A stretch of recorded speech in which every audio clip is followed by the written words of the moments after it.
Ladies and gentlemen, welcome to the Salebox for the 28th of November 2014. My name is TotalBiscuit, rounding up today's Steam deals.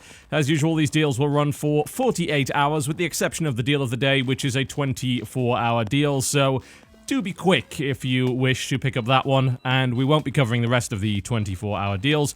One, because it dates the video far too quickly, and secondly, because it would mean that the video would take twice as long to make, which would be impractical.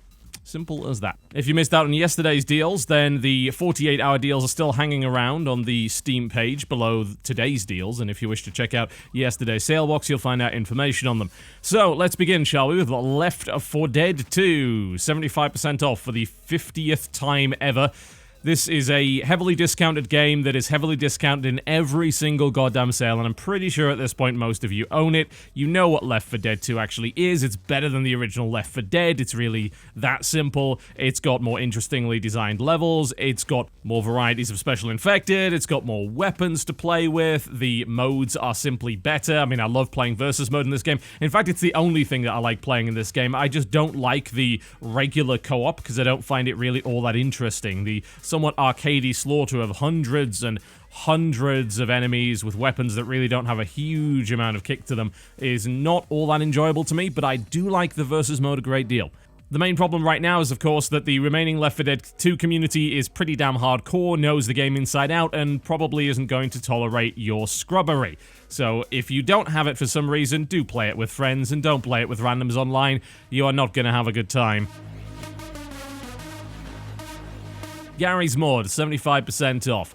This is a first-person physics sandbox. It allows you to do many things or indeed no things whatsoever. This game is mostly used these days for mods such as Trouble in Terrorist Town or Prop Hunt. Outside of that, you can glue things to other things in order to create weird stuff. It's really that simple. So, Garry's Mod. I mean, what else do you really want to know? Dark Souls Prepare to Die Edition, 75% off. Alright, well, if you do want the best game of the Souls series, then this is it, as far as I'm concerned. It's better than Dark Souls 2, although the port is certainly not. The port is awful. It uses Games for Windows Live, which is not good at the best of times, but if you download things like DS Fix, most of the port issues can be resolved, including getting the game up to 60 FPS, although this does result in physics-related problems. So that's what you've got to face up against. It is really good. Incredibly good. Extremely hard, but very, very good indeed. Unfortunately, the PC version is jank, and you're probably going to need a controller to play it, a 360 pad specifically. If you are willing to put yourself through that, and you are willing to download and install the mods necessary to make this game work really, really well, then you'll have a whale of a time. No, you won't. You'll be miserable, because that's what that game is all about. Batman Arkham Origins, 75% off. I would say that this is the worst in the Batman series, but that's not true because Blackgate exists, which is assuredly the worst in the Batman series. Origins is the worst of the three, but that's not really saying much. Batman Arkham Asylum was widely regarded as an absolutely fantastic title, somewhat more linear than Batman Arkham City, which went a little bit further into the open world aspect of things. And Origins is kind of like more city, but it's got some nice elements of its own. It has an enhanced combat system with some more gadgets to play with, and it also happens to have an investigation system, which I actually enjoy a great deal. It involves reconstructing the crime scene and all that kind of stuff. It's pretty fun. I find that bit particularly interesting. That said, most people would argue that Origins is still the weakest. It's not a particularly brilliant advancement on the original, or indeed on City.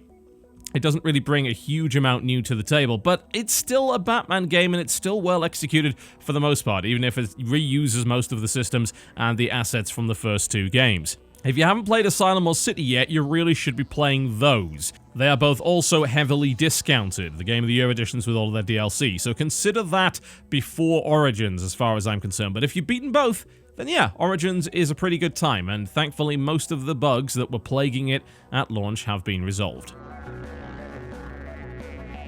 State of Decay, 75% off. This is a single-player zombie survival game that has some sim and management elements.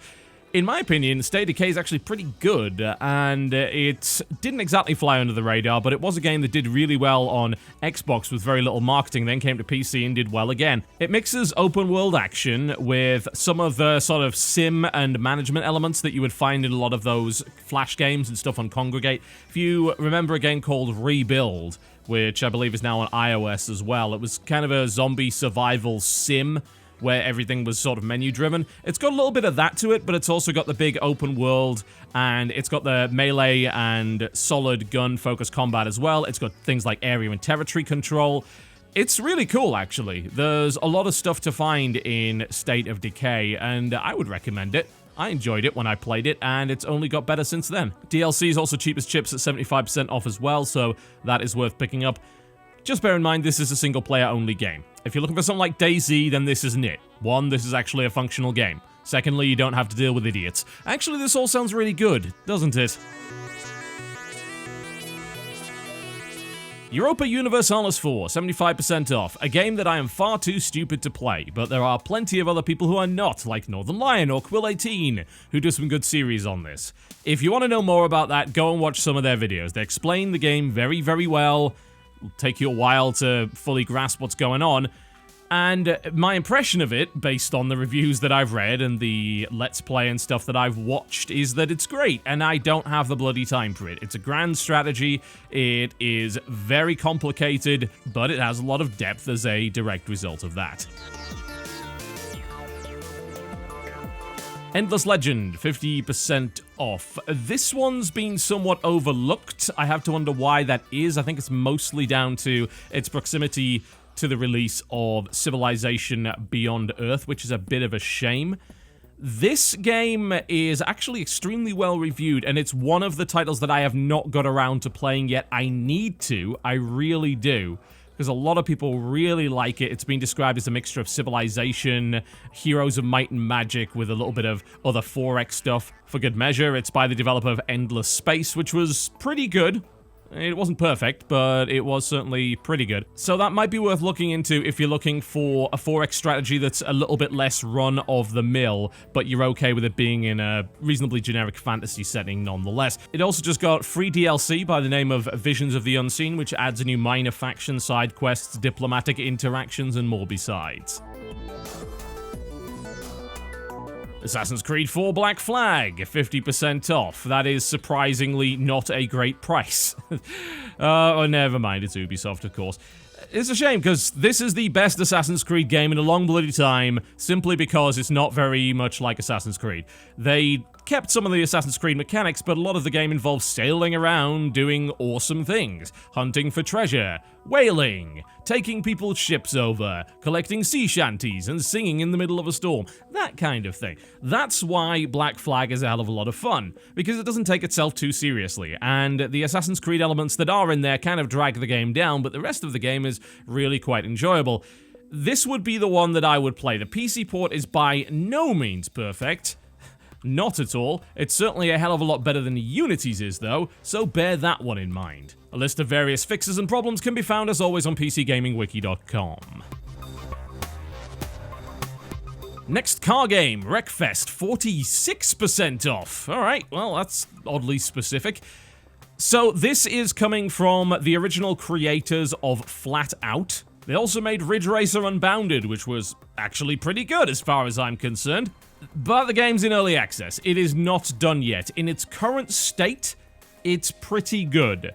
But as always, I would recommend just simply waiting for the game to actually come out. It isn't finished, it is reasonably well fleshed out, but it's frequently dealing with bugs and crashes and things like that. It does have now 18-player multiplayer, as well as a bunch of other content. It looks like it's going to be absolutely phenomenal. I mean, even the tech demo back in the day when they first released that was looking great.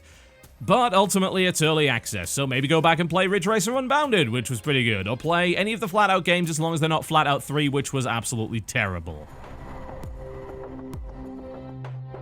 That brings us on to our deal of the day. Quite a few good daily deals available, so do make sure to have a look through them and see whether or not there's anything worth having. Don't buy Spore. don't buy Spore. My deal of the day is going to be Banner Saga at 75% off. It is a high quality title if you like turn-based tactics. It's a nice mixture of an adventure game with various choices, morality, and a little bit of management thrown in there for good measure, along with a very robust tactics game with a striking rotoscoped aesthetic. Absolutely a beautiful game. Great story as well, although a little bit of an abrupt ending, unfortunately, for that one. It seems like we're waiting for more of the Banner Saga at the moment, but what they have is very, very good and is thoroughly worthy of your time. Alright folks, that wraps me up for the day. Thank you very much for watching the Salebox, and I will see you next time.